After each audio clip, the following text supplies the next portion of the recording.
À Bordeaux, la clé des ondes, c'est le 90.10. Ça j'aime. La clé des ondes ouvre le chemin des transitions.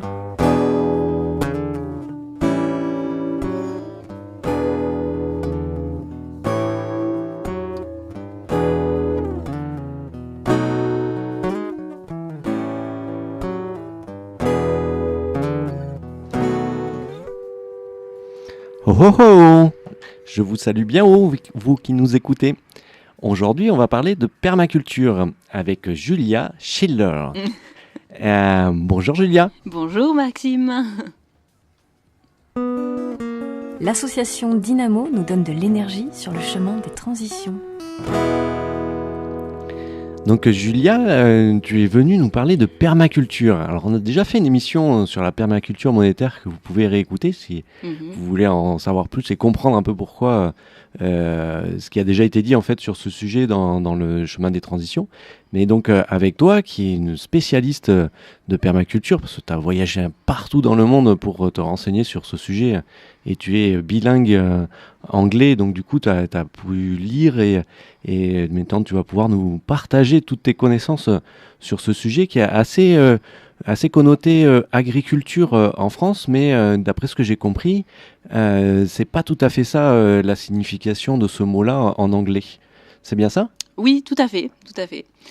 Alors, quand on parle de permaculture, il peut y avoir différentes choses derrière, mais moi je vais parler de la permaculture telle qu'elle a été définie par Bill Mollison et David Holmgren à la fin des années 80 en Australie. Donc c'est eux qui ont, on va dire, inventé ce mot et ce concept.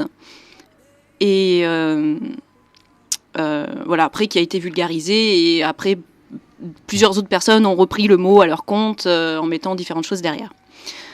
Donc la permaculture telle qu'elle a été pensée par les fondateurs, c'est en fait une philosophie de vie.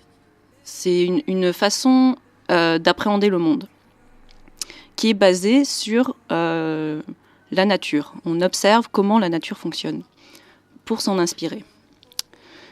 Alors pourquoi on a besoin de faire ça, après tout ?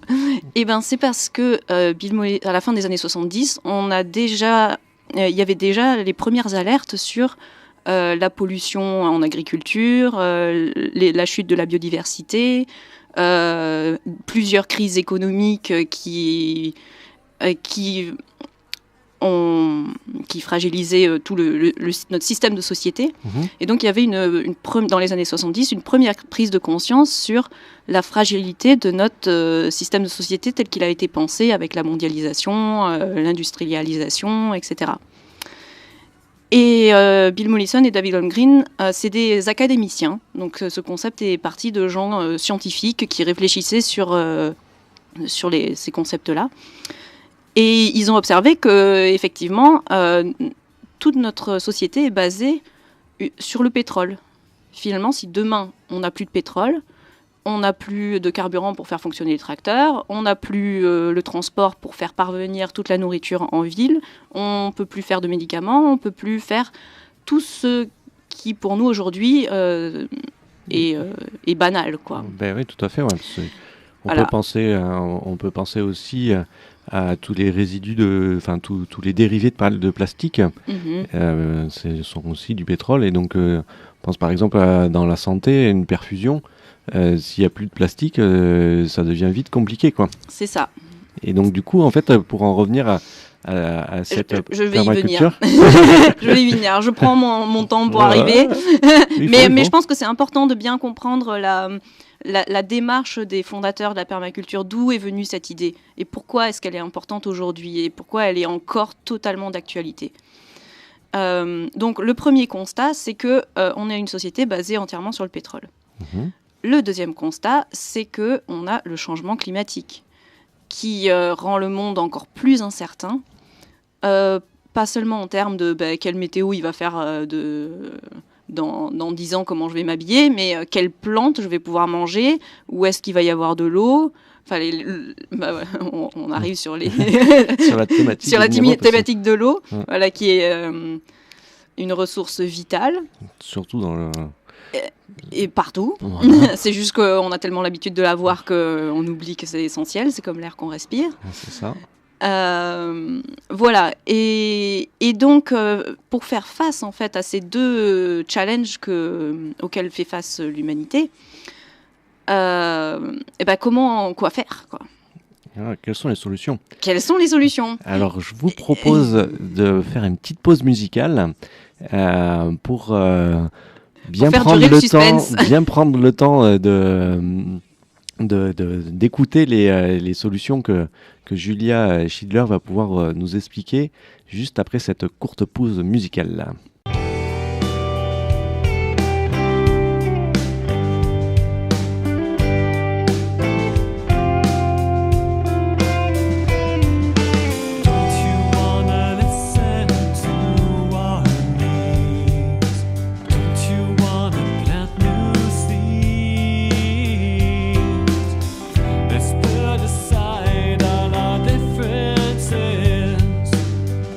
Treat each other with some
Alors Théo, qui est à la technique aujourd'hui, qu'est-ce qu'on vient d'écouter ?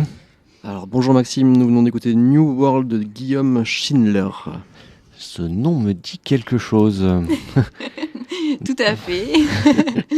C'est en fait mon frère. Ah, quelle belle chanson. Qui est chanteur, musicien à Los Angeles. D'accord. Qui vient de temps en temps en France. Alors, et qui est un peu timide pour partager ses chansons. Donc vous avez eu la chance d'écouter une de ses premières compositions en exclusivité. Ah, on le salue bien haut parce qu'on peut souligner qu'on peut écouter La Clé des Ondes n'importe où à travers le monde. Au travers son site internet, vous allez sur lacdo.org et vous avez une page Nous écouter en direct. Et bien sûr, il y a un tas d'applications sur vos téléphones qui sont téléchargeables pour écouter La Clé des Ondes en direct, n'importe où à travers le monde avec une connexion internet. Et bien sûr, sur le 90.10 sur la région bordelaise, en direct, vous qui êtes peut-être dans les bouchons en circulation ou peut-être en train aussi de déjeuner ou de préparer à manger, on vous salue et on vous invite à commenter l'émission, à la partager à travers les différents réseaux sociaux ou le site internet de dynamo.org, projet Girondin, le chemin des transitions, vous avez toutes les explications. Et donc on revient avec Julia qui nous parle de permaculture. Alors bien que la permaculture tout s'imbrique les uns les autres, on a essayé quand même de faire 3 thématiques pour vous guider un peu dans ces explications. Donc les thématiques sont l'éthique, le domaine d'application, le design et le principe. Et donc du coup, est-ce que tu peux nous parler de l'éthique de la permaculture ? Oui. Alors d'abord, je vais continuer avec... je vous ai parlé déjà des fondements historiques du concept de permaculture. Pourquoi est-ce qu'on a imaginé la permaculture ? Et donc les fondateurs se sont beaucoup inspirés sur les peuples premiers, on va dire, qui vivent au contact de la nature. Et étant en Australie, ils ont l'exemple parfait des aborigènes d'Australie, où leur civilisation date de 65 000 ans. Donc c'est comme si nous, en France, on avait encore la culture de nos hommes préhistoriques et qui ont vivé avec la même... sans détruire notre environnement et en continuant à prospérer avec les ressources qui sont disponibles. Et en fait, c'est un peu ça l'idéal de la permaculture. Bon, pas forcément de revenir à l'homme des cavernes, je dis pas ça, mais c'est cet état d'esprit qui est d'être à l'écoute de quelles sont les lois naturelles, comment marche le monde autour de nous, pour en tirer un maximum profit pour nous-mêmes sur le long terme. Et que nos générations futures, nos enfants, ne payent pas les pots cassés de notre mode de vie. Mais je dirais que notre mode de vie à l'heure actuelle, c'est un peu rien ne se perd, rien ne se crée, tout se transforme. On le voit notamment sur la thématique de l'eau, où les résidus médicamenteux ou de substances chimiques issues du pétrole d'ailleurs, dont on a parlé tout à l'heure en début d'émission, se retrouvent dans l'eau et se retrouvent dans nos rivières et au final se retrouvent dans nos poissons. Et donc du coup la boucle est bouclée. C'est pas forcément vertueux et c'est un peu cette image pour moi de cycle de vie de l'intégralité de notre existence sur Terre qui est prise en compte en fait dans la permaculture. Exactement. Alors la permaculture en fait ça vient d'une je vais dire des gros mots, d'une approche systémique. C'est-à-dire qu'on voit le monde comme un ensemble d'éléments qui interagissent entre eux. D'accord. Et en fait, quand on observe la nature, on parle bien d'écosystème, c'est les animaux qui vivent dans la nature, en interaction les uns avec les autres. Et il y a une sorte d'équilibre qui se crée, où il n'y en a jamais un qui va dominer tous les autres, parce qu'il y a des mécanismes de régulation. Et aujourd'hui, on s'est un peu détaché de la conscience de ces mécanismes. Par exemple, en agriculture, par exemple, au lieu d'utiliser la fertilité naturelle et intrinsèque des sols, on va utiliser du pétrole, miner des ressources, créer du fertilisant, les mettre sur les champs, ça se lessive, et on est dans une approche vraiment linéaire des choses. Et du coup, on produit des déchets. Et en permaculture, on reboucle la boucle. On se dit, mais en fait, en permaculture, la définition d'un déchet, c'est synonyme d'un excès de ressources. C'est juste qu'on utilise, on voit pas, par exemple, les nitrates qui sont dans l'eau. En fait, c'est une ressource. On en a trop, mais on pourrait l'utiliser pour cultiver d'autres choses. Effectivement. Et c'est un peu ce qui se fait avec les algues vertes. En Bretagne, par exemple, elles sont là pour utiliser le phosphore et l'azote qui est en excès dans les cours d'eau. Et après, on le récupère pour faire de la méthanisation. Et ça, c'est une approche où on voit la solution plutôt que se concentrer sur le problème. Donc il y a plein de petites clés de lecture d'un état d'esprit intrinsèque à la permaculture qu'il est difficile d'expliquer en une seule phrase. Donc c'est vrai que quand on dit la permaculture c'est quoi, on ne sait jamais quoi dire, parce que c'est pas vraiment une science, c'est pas vraiment un art, c'est pas vraiment une philosophie, c'est pas vraiment une méthode ou des techniques, c'est un peu de tout ça. D'accord. C'est un mélange de tout ça. Et donc du coup, quels sont les domaines d'application justement ? Alors, j'ai pas fini. Alors, on va faire sur l'éthique. Alors, quelques mots alors. Voilà. Alors, la permaculture, c'est basé sur trois éthiques, sur trois principes éthiques qui sont vraiment fondamentaux et le cœur de la permaculture. Ces principes, c'est prendre soin de la terre, donc aussi bien de la terre, du sol, que la planète entière, en fait. Et ça, c'est la base, en fait. C'est prendre conscience qu'on est tous reliés, interconnectés, interdépendants sur la planète entière. On prend conscience qu'on partage l'air que l'on respire, c'est ça ? Exactement. Deuxième principe éthique, c'est prendre soin des humains, des êtres humains. C'est un peu sous-entendu dans prendre soin de la terre, mais on le rappelle parce que c'est tellement essentiel. Et c'est aussi bien prendre soin de sa famille, de son prochain, que penser aux gens à l'autre bout du monde, mais aussi à soi-même. Parce que si on ne prend pas soin de soi-même, on ne peut pas être disponible pour aider les autres. Donc il y a aussi cette notion de travail sur soi. Et le troisième principe, c'est mettre une limite à sa consommation et de richesse et partager l'abondance, partager le surplus. Parce qu'on considère que la nature, elle nous donne en abondance ce dont on a besoin et on n'a pas besoin d'accumuler parce que on peut avoir confiance qu'elle va nous redonner. Si on prend soin de la terre, elle va naturellement nous redonner. Donc si on récupère trop à manger, on peut le partager à ses voisins.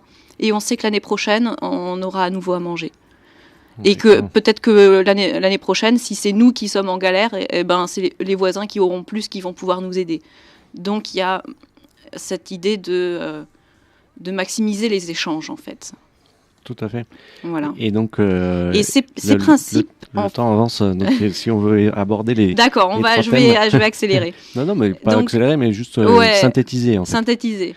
Donc voilà, et ça c'est vraiment l'essentiel, c'est ce que je considère le cœur de la permaculture, et c'est des principes qu'on va appliquer à tous les domaines d'application possibles. Et il y a un concept que j'aime beaucoup, c'est mon côté un peu bucolique, parce que c'est la fleur de la permaculture.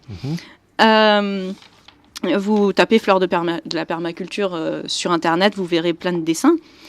Et en fait, ces principes-là, ils s'appliquent, les différents domaines, c'est un peu les pétales de la fleur.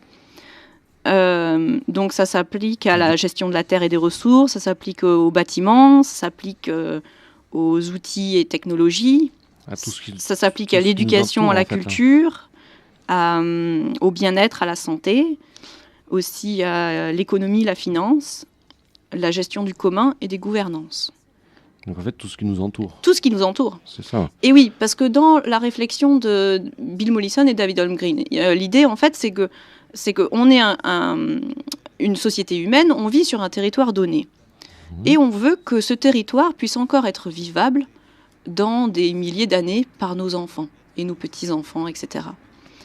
Et alors il faut penser, qu'est-ce qu'on va manger, comment on cultive la terre de façon durable, comment est-ce qu'on utilise les ressources, comment est-ce qu'on construit les bâtiments. Mais ça, on ne peut pas le faire tout seul, on est forcément en groupe, en collectif. Et du coup, se pose la question, comment fonctionne un collectif ? C'est quoi les dynamiques de groupe ? Comment est-ce que ensemble, on interagit entre nous pour que chacun y trouve ce dont il a besoin. Et donc, on va faire une petite pause.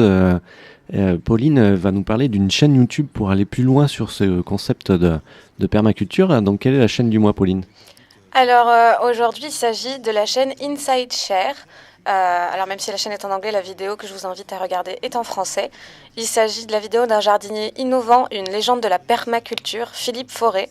Il explique ici comment créer le jardin du Graal avec peu d'outils, sans eau ni engrais, sans désherber ou retourner la terre. Il appelle pourtant cette technique le jardinage d'abondance. Pour la découvrir, il faut voir la vidéo Philippe Forêt présente, le jardin du Graal de la chaîne YouTube Inside Share.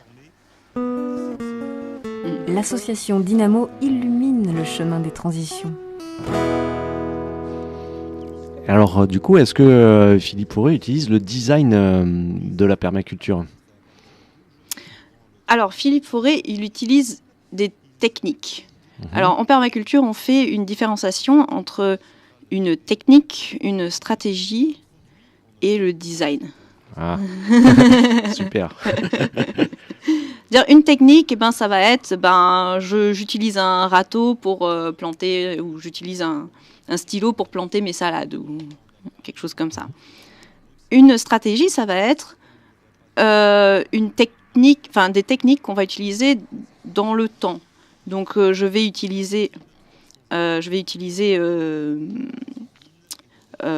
planter mes salades toutes les 6 semaines, en fonction de mes objectifs. Et le design, c'est avoir une vision totalement globale de ce qu'on veut et de voir qu'est-ce qui peut nous aider quelles sont les choses dans mon environnement qui peuvent m'aider dans ma stratégie. Donc en gros, par exemple, si on a des insectes qui viennent manger ce qu'on est en train de produire, peut-être que c'est des oiseaux qui vont venir manger ces insectes-là, donc du coup, il faut que je mette un nichoir. Par exemple, voilà, c'est... Pour parler un peu concrètement, et donc du coup, ce design de la permaculture, alors, en quelques mots... Alors voilà, le design, c'est pour moi ce qui fait la spécificité de la permaculture par rapport aux autres approches de transition. Moi, je vois beaucoup le mouvement Colibri, par exemple, qui est en France, qui vient de Terre et Humanisme, Pierre Rabhi. Pour moi, c'est un peu la permaculture sans le design. Et donc, la spécificité de la permaculture, c'est d'avoir cette notion un peu scientifique de réfléchir en amont à qu'est-ce qu'on veut. Réfléchir en amont à l'observation de notre environnement et trouver les stratégies qui vont être appropriées pour ce lieu, pour cette culture, pour cet environnement-là. Et donc, le design en permaculture, c'est... le design, c'est un mot qui vient de l'anglais, en fait, et qui se traduit pas beaucoup... Il n'y a pas de traduction exacte en français. Donc, c'est pour ça que c'est un peu difficile à traduire. Ouais. Alors, le design, c'est pas dessiner une voiture stylée, etc. Ça veut dire concevoir, planifier et aménager. En gros, c'est ça. C'est un peu tous ces concepts-là.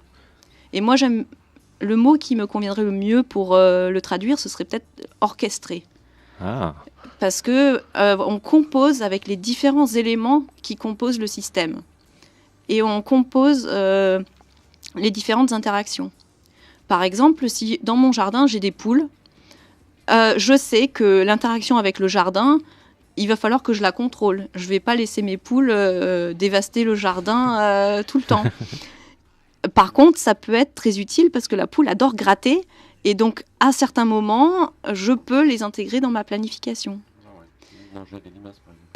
Voilà, pour qu'elle mange les limaces et les petits insectes. Et ça, c'est une interrelation bénéfique parce que la poule, en mangeant des insectes dans le jardin, elle est en meilleure santé, donc elle tombe moins souvent malade. Et le jardin, en recevant les fientes des poules et en étant un peu gratté en surface, ça ameublit le sol et ça enlève des graines ou des parasites qui pourraient y avoir. D'accord. Et donc, en permaculture, l'objectif du design, c'est de maximiser ces interactions bénéfiques. Très bien. Et alors, j'ai donné un exemple au jardin, mais ça peut aussi être à l'échelle d'une... Comment est-ce qu'on aménage un village ? Donc, comment est-ce qu'on gère les transports publics ? Où est-ce qu'on place les commerces par rapport aux endroits d'habitation ? Est-ce qu'on met un village de quartier ? Ça peut être aussi à l'échelle d'un appartement. Comment est-ce que j'aménage ma chambre pour ne pas me fatiguer dans le rangement ? Voilà, ça va jusque-là. Donc, du coup, là, tu es en train de nous parler des domaines d'application ? Ah oui, voilà. Ouais, j'aime bien donner des exemples un peu diversifiés pour illustrer à chaque fois que je donne un principe de permaculture, j'aime bien donner différents exemples d'application pour montrer à quel point ça peut être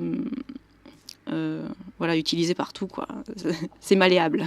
Donc dans les champs d'application, quels sont-ils en fait ? On a vu que c'était pas uniquement au jardin, mais aussi dans son habitat, dans sa conception de la collectivité.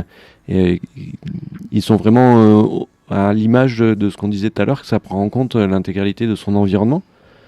Oui, c'est ça. D'accord. C'est-à-dire que quand on réfléchit à créer un projet en permaculture, idéalement, on ne regarde pas que l'aménagement de l'espace, on réfléchit aussi à quels sont les êtres humains qui vont travailler dessus, quels sont leurs besoins, comment on va organiser la gouvernance entre eux, comment est-ce qu'ils vont prendre des décisions entre eux. Et tout ça va se faire d'abord par l'observation. En fait, l'observation, c'est la première clé de n'importe quel permaculteur. D'accord. Donc... C'est aussi une compétence centrale. Et donc du coup, pour finir, on a parlé de l'éthique, du design, des domaines d'application, et le quatrième point sont les principes. Donc quels sont-ils ? Voilà, alors Bill Mollison... En peu de temps, Bill Mollison et David Holmgreen ont un peu standardiser des petits principes, chacun ont leur version, mais c'est un peu des phrases inspirantes qu'on peut garder à l'esprit lorsqu'on fait un design en permaculture. Par exemple, dans ceux de David Holmgren, le premier principe, c'est observer et interagir.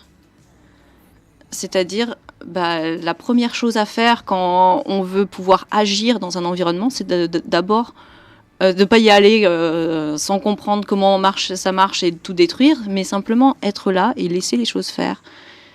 Et utiliser ces différents sens pour appréhender son environnement et d'abord comprendre les mécanismes de fonctionnement avant de pouvoir agir.